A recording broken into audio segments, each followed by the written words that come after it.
Хүүхдүүдэд зориулсан урлагийн тоглолтыг Плехановын нэрэмжит сургуулийн багш нар зохион байгуулсан юм а.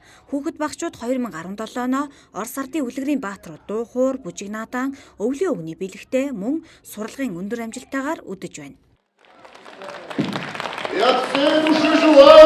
Өнөөдөр маш сэтгэл өндөр байна. Өнөөдөр маш гоё биднэрт дандаа тусаж дэмждэг анхаач нартай баярлалаа. Тасаа охин өлөв наавда баярлалаа. Өнөөдөр ингээс бэлдүүлсэн.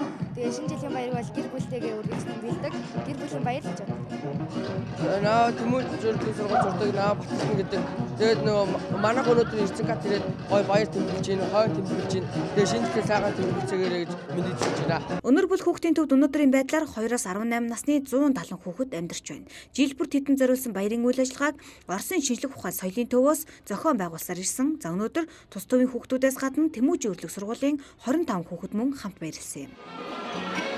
Анхны жил зохион байгуулалт бол аюул хэцүү байсан. Яг бол хүүхдүүд ингээд өөрөөр нөдөр аюул өргөлтэй хараад тэгээд бидээс аюул идчихэд хүлээжсэн, илүү их том баяр хүлээжсэн болохоор дараагийнхаа энэ явуулгуудаа илүү гоё хөгжилтэй, илүү сонирхолтой яаж болох вэ гэж хичээдэг байсан. Тэгээд энэ жилдээ бид одоо ингээд Оросын шинжлэх ухааны соёлын төвтэй хамтар ингээд бас л ингээд ажиллаж байхад бол маш баяртай.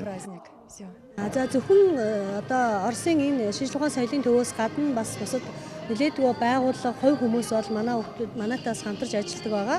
Хүүхдүүдийн маань одоо тусал дэмждэг, гэр бүлийн орчныг одоо сайхан орчин болгож тохижуулж өгч одоо тусны дэмжлэг үзүүлдэг. За дээрэс нь мөн баярын бэлэг гардуулдаг.